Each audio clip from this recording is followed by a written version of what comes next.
October 1945. Elsa Keller stepped off the transport truck onto the dry, foreign soil of Iowa, her boots crunching against gravel that looked too clean to be real.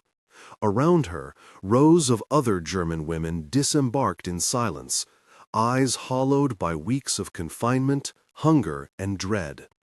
Ahead stood a compound fenced with barbed wire, patrolled by armed guards. To Elsa, it looked deceptively tidy, even peaceful, like a school or a sanitarium. But she knew better than to trust appearances. Whatever was waiting beyond those gates, it would not be mercy. She had been told what to expect. Allied camps were said to be cruel, degrading, run by men eager for revenge. She had heard rumors of starvation, forced labor, beatings. Stories passed between soldiers and civilians alike, feeding a collective fear of capture. That fear had kept many from surrendering, even when defeat was certain. Elsa herself had contemplated suicide more than once on the transport east. But in the end, she had lived, perhaps only to regret it. The first surprise came quickly. Instead of dogs barking and shouts in a language she barely understood, there was order and calm. The air smelled not of rot, but of disinfectant. They were processed efficiently, each woman given a number, a cot assignment, and, to Elsa's disbelief, a hot shower. The American guard who spoke German handed her a bar of soap and pointed to the tiled stall. 5 minutes, she said. Elsa stepped in hesitantly, waiting for the trap to spring. The water was warm. Not cold, not scalding, just warm. It flowed over her dirt-caked skin, loosening the layers of sweat and fear she had carried for months. Her legs shook under the spray, and she gripped the metal wall for support. She hadn't been clean in over 8 weeks. Under the water, her breath hitched, and she pressed her forehead to the tile as if it could absorb the sudden flood of emotions. She wasn't being punished, she was being tended to. After the shower, a guard handed her clean clothes, wool trousers, a cotton shirt, undergarments that smelled of bleach, and socks without holes. Everything was second-hand, but everything fit. It wasn't an accident. Someone had sorted these clothes by size. The attention to detail felt surreal, almost obscene. She dressed slowly, hands trembling, uncertain whether this was a dream or a manipulation. Why waste resources on enemies? Dinner followed a bowl of soup thick with potatoes, a slice of dark bread, even a square of margarine. Elsa sat on the edge of her cot, staring at the tray as though it might explode. The same guard returned, picked up a spoon, and took a bite from Elsa's bowl without a word. She chewed, swallowed, then placed the spoon down. It was not poisoned. Elsa picked up the utensil and tasted the broth. It was bland, but real. Her stomach, small and tight from deprivation, cramped at the first spoonful. Around her, other women were equally stunned. Some cried silently. Others ate mechanically, too numb to react. An older prisoner muttered something about being fattened before execution. Elsa ignored her. She was too focused on the soup, on the warmth it spread through her chest. She tried to remain guarded, but a small part of her, shamefully, foolishly, felt something close to safety. And that, more than anything else, terrified her. That night, she lay under a blanket free of lice, her body clean, her belly no longer hollow. Outside the barracks, crickets chirped under the wide Iowa sky. Through the dusty window, she saw nothing but stars and fence posts. For the first time in months, she closed her eyes without the certainty of death. And yet, it wasn't relief that kept her awake. It was the question pulsing behind her eyes. If this is how the enemy treats us, then what were we? 3 weeks into captivity, Elsa was assigned to the camp archives, a quiet building near the administrative wing. Her job was simple: sort prisoner files, arrange cards alphabetically, and file updates sent from Red Cross inspections. At first, she thought it was a punishment cloaked in civility, monotony as a form of control. But the work had a rhythm, and the silence in the archive room was different from the barracks. It wasn't tense or fearful. It was spacious. It allowed her to think. She shared the room with an American sergeant named Joanna Craig, a woman in her early 30s with a tightly braided bun and a rigid posture. Joanna spoke German, although her accent was heavy and her tone clipped. She rarely spoke unless necessary, and when she did, it was direct but not cruel. Elsa had expected insults or at least suspicion, but instead she found indifference. Not coldness, but a kind of practiced emotional distance. It was strangely comforting. One afternoon, while Elsa was sorting medical forms, Joanna set an apple on her desk without comment. Elsa stared at it for a long time. The fruit was clean, red, and fragrant, unthinkably luxurious. She didn't touch it for hours, unsure if it was a test, a joke, or a mistake. That evening, alone in her bunk, she finally bit into it. The sweetness flooded her mouth and brought with it a memory of her childhood, a market in Stuttgart, her mother's laughter. She wept quietly, turned to the wall, and hoped no one heard. The apple marked a shift. Joanna didn't acknowledge it the next day, but she began nodding when Elsa entered, and once even passed her a pencil when she ran out of ink. They didn't speak beyond work-related necessities, but something was changing, an invisible line slowly softening between them. Elsa wasn't sure what it meant or whether she should trust it, but she didn't resist it either. In a place where every gesture felt like survival, the smallest kindness could echo. As days passed, the silence between them became less oppressive. It wasn't peace, not exactly, but it wasn't war either. Elsa found herself listening to the soft sounds of pages turning, to Joanna's quiet coughs or shifting chair. She no longer jumped at the sound of footsteps behind her. The archive room had become a strange sanctuary, a bubble untouched by the noise of guilt and memory that plagued her nights. In the evenings, Elsa found herself thinking about the strangeness of her new reality. She was a prisoner, yes, but a prisoner who was fed, clothed, and allowed to read. A prisoner who shelved books and handled papers instead of shoveling mud or breaking rocks. She remembered the warnings they'd been given before surrender. Americans would beat you, starve you, break you. And yet, here she was, alphabetizing medical cards under the warm hum of electric lights. The contradiction was unbearable. Had they been lied to? Had she lied to herself? Was this kindness real, or was it a more sophisticated form of punishment? Elsa didn't know. All she knew was that every act of compassion from the enemy reopened something raw inside her. Not just shame, something deeper. A fear that if they were human, then what did that make her side? At night, she stared at the ceiling, unable to sleep. The beds were soft compared to the train floors, the air warm, the food enough. But her mind was louder than ever. For the first time, it wasn't hunger or terror that kept her awake. It was thought, reflection, doubt. Those things, she realized, were more dangerous than punishment. They crept in slowly, whispering questions no one had taught her how to answer. By the end of the second week in the archives, Elsa had started to bring her own questions to work. Not aloud, never aloud, but in her mind. Questions like, why didn't Joanna hate her? Why did the guards treat them like women and not animals?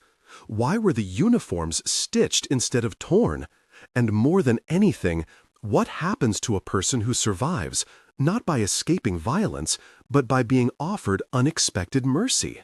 December arrived with its soft snow and muffled footsteps. The landscape around the camp transformed into something strangely serene. Frost clung to fences, rooftops glistened under pale light, and the barracks grew quieter, more introspective. With winter came new rhythms, boots lined neatly by heaters, mittens shared, soup steaming in metal bowls. But beneath the surface calm, something restless stirred. The cold brought memories, and memories brought fractures. No one said it aloud, but everyone was waiting for something. Perhaps redemption, or perhaps collapse. Then came the announcement. The prisoners would be allowed to celebrate Christmas. At first, many thought it was a joke, but soon materials appeared. Paper, scissors, even a small tree. The guards handed over extra flour and sugar for baking. In the barracks, disbelief turned to nervous excitement. Women who hadn't spoken in days began folding snowflakes from old Red Cross wrappers. Someone remembered how to braid straw stars. The air changed. Elsa watched it unfold with cautious eyes. Part of her wanted to participate, if only to feel useful. But another part hesitated. The war had stolen her faith in traditions, in symbols. What did Christmas mean in a prison? What did joy look like behind barbed wire? Yet she found her hands moving anyway, drawing, cutting, writing greetings on scraps of cloth. The absurdity of it all made it feel sacred. One night, after lights out, a soft humming started near the back of the barracks. It was Silent Night, sung in German, shaky and low. One voice became two, then six, then more. Elsa joined in without realizing. The familiar melody curled through the dark like smoke, warming the cold planks. She hadn't sung in months. Her throat ached. Her heart did too. The next evening, after dinner, the guards allowed the women to gather for a short celebration. The tree stood modestly in the corner, adorned with foil stars and folded paper angels. Faces were scrubbed clean, hair braided. Someone brought out a harmonica and played the opening notes of Stille Nacht. Voices rose again, stronger this time. Elsa sang, and beside her, Joanna stood silent but attentive, her eyes glistening. And then it happened. A young woman named Marguerite, eyes flashing with defiance, stood up and began singing the old anthem, the Forbidden One. Her voice was sharp, her posture rigid. For a moment, everything stopped. The room stiffened. Elsa felt her stomach twist. Marguerite's voice rang out like a challenge, a slap to the fragile peace. The American guards acted quickly. One moved forward, asking her to stop. She refused. Others joined her, 2, maybe 3. The celebration unraveled in seconds. The tree was taken down, the music silenced. The women were ordered back to their bunks. What had felt like a miracle now hung in the air like smoke from a snuffed-out candle. Lying in bed, Elsa stared at the rafters, her chest tight. Around her, others cried quietly, angry or afraid. The room felt different now, split. There were those who still clung to what had been, and those, like Elsa, who were beginning to accept what might come next. And between them stretched a silence more painful than any punishment. She remembered how the harmonies had sounded. For a moment, they had been more than prisoners. They had been daughters, sisters, women remembering who they were before war twisted them. That sound had been proof of something lost, but not entirely gone. It flickered still in Elsa's chest, defiant and fragile. A spark, maybe, but a real one. January brought a new kind of cold. Not the kind that settled in bones or stiffened fingers, but the kind that entered through the eyes and froze everything inside. One morning, the prisoners were summoned to the recreation hall. No one knew why. They sat on wooden benches, whispering guesses, some hopeful, others afraid. When the projector flickered on, silence fell like a curtain. What followed would change Elsa in a way no physical hardship ever had. The footage began with courtrooms, Nuremberg, judges, defendants in suits, names she vaguely recognized. But soon the images shifted. Black and white reels of liberation camps played out in front of their stunned faces. Piles of bodies, limbs tangled, faces frozen mid-suffering. Children with eyes too old for their faces. Skeletons walking. Graves being filled with bulldozers. Elsa's breath caught. Her body was frozen, but her mind raced. She had heard rumors before, of course. Whispers about what happened to Jews, to dissidents, to Roma. But they were dismissed as enemy lies, British propaganda. No one she knew had ever seen these things, and it was easier not to ask questions. Easier to believe in necessity. Now there was no room for denial. What was on screen wasn't exaggeration. It was fact. It was filmed, documented, and presented without commentary. It needed none. Around her, women cried openly. Some covered their eyes. Others stared with stone faces, as if refusing to let the images in. Elsa couldn't look away. Her throat ached. She remembered the trains passing near her radar post, the cattle cars crammed with people, the way the wind sometimes carried voices, barely audible. She remembered a neighbor who vanished overnight. No one asked where she went. When the lights came back on, no one moved. The silence was suffocating. Colonel Hayes stood at the front and spoke in a steady voice. "You have the right to know what was done in your country's name. This is not punishment. This is truth." Then they were dismissed, one by one. No lectures, no scolding. Just the weight of what they'd seen pressing into every step back to the barracks. Elsa returned to her cot like someone walking in water. Everything felt slower, heavier. Her thoughts couldn't settle. She sat for hours, staring at the wall, her hands in her lap. Hilda offered her a blanket. Ingrid, usually loud and combative, said nothing at all. The barracks seemed full of ghosts, some recent, some long buried, and none of them, it seemed, could be exorcised. 3 days later, mail arrived. A thin envelope bearing her sister's handwriting was handed to her. She held it for a long time before opening it. Inside was a single sheet of paper, cramped with tight lines. Cologne was in ruins. Their mother had died in an air raid. Their father was missing in the east. Her sister was living in a cellar with 3 other families, surviving on bread and rainwater. At the end, the words hit hardest. "Don't come home. There is no home." Elsa folded the letter and placed it on the cot beside her. The pain was strangely quiet. Not explosive, not sharp, just numb and vast, like staring into a canyon. She lay down and turned to the wall. She didn't cry. She didn't speak. She simply stopped participating in the world. Her body continued, but her self retreated. She went through the motions. She woke when called, ate when prompted, worked without thought. She handled documents in the archive with mechanical care. Joanna noticed the change, but said nothing. Even the guards seemed to sense the shift and left her alone. She was no longer resisting or surviving. She was existing, and barely that.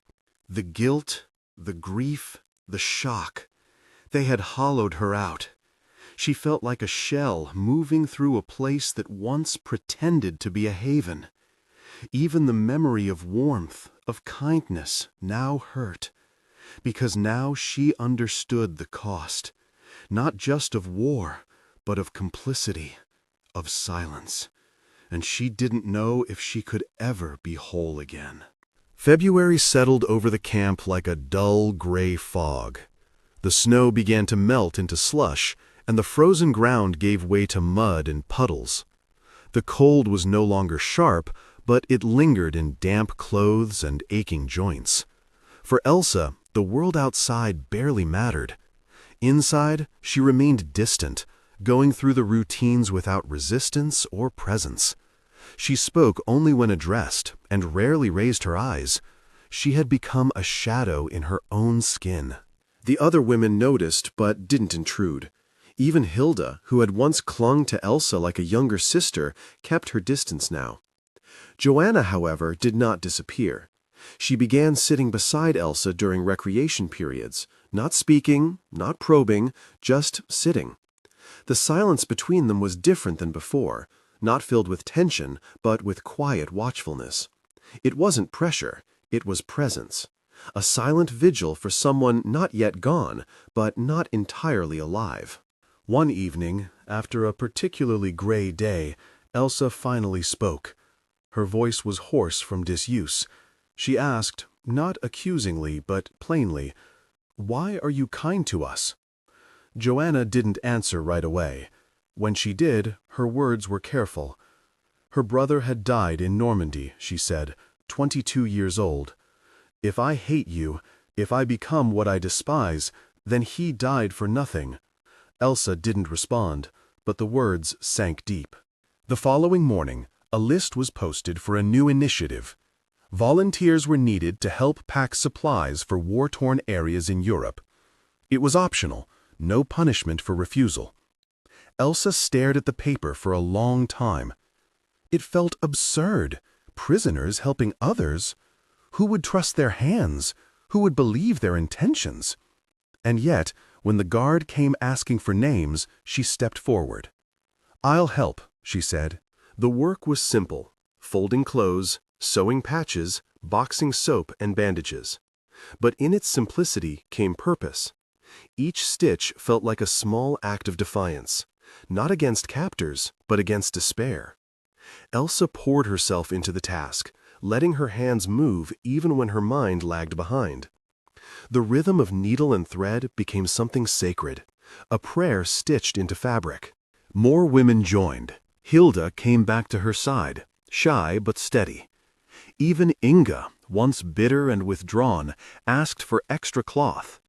The sewing room filled with soft voices and the quiet rasp of scissors. It wasn't forgiveness, and it wasn't absolution, but it was something real. For the first time, Elsa saw community forming not out of shared suffering, but out of shared effort. They weren't building walls, they were building something together. In the evenings, she began writing letters again, not about the past, but about the future. She told her sister about powdered eggs and oatmeal, about the sewing project, and how the guards allowed them to use colored thread.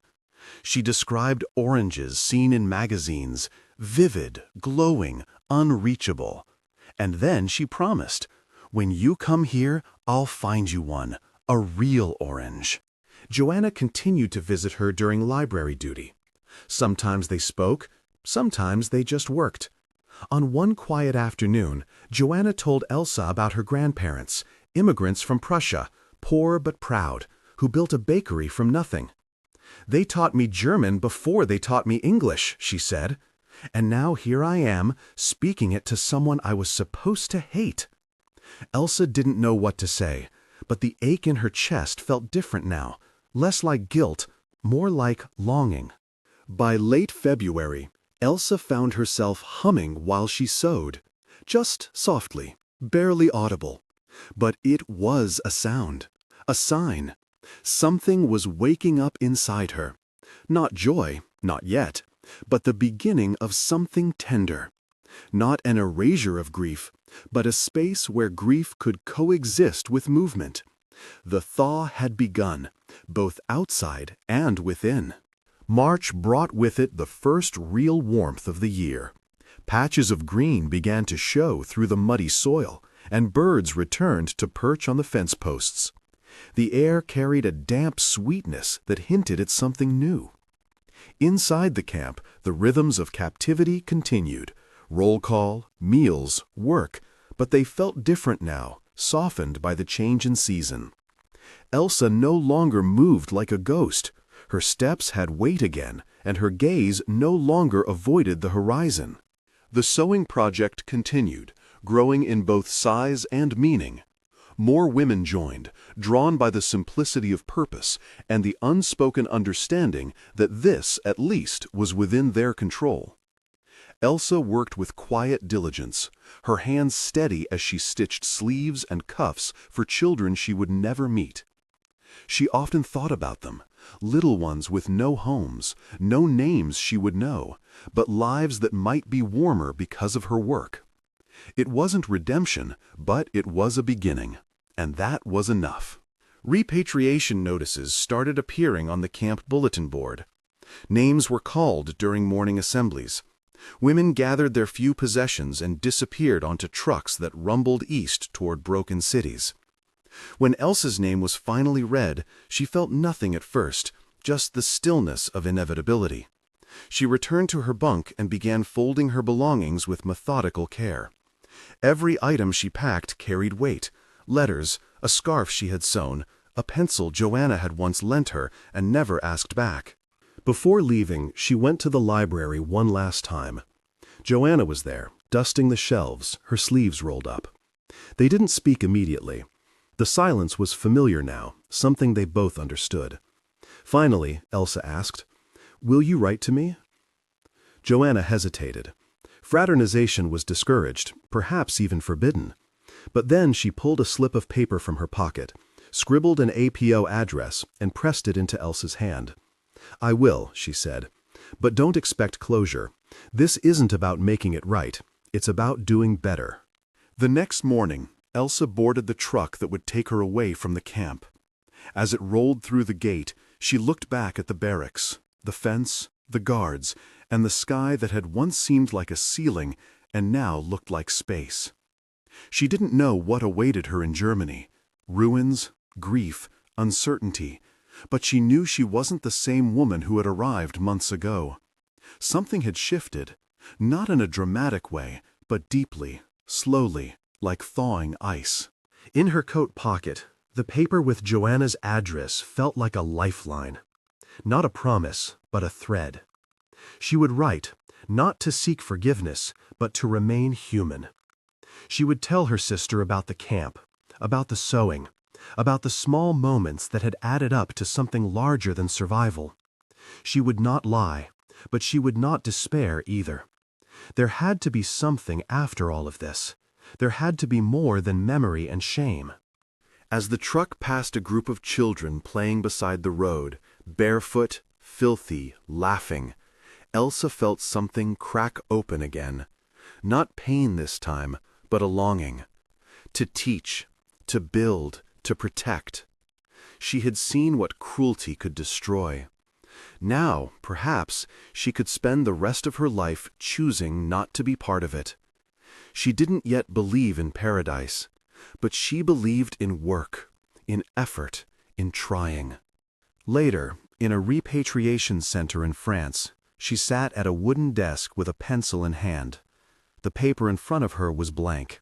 She began to write, "Dear Anna, I'm coming home, if you can still call it that. But I won't return as I was. I'll bring food if I can, stories if I must, and cloth for the children. Most of all, I'll bring something I didn't know I could carry, a piece of peace. I hope we can plant it somewhere." She paused, reread the words, and kept writing. Not to explain, not to defend, but to begin.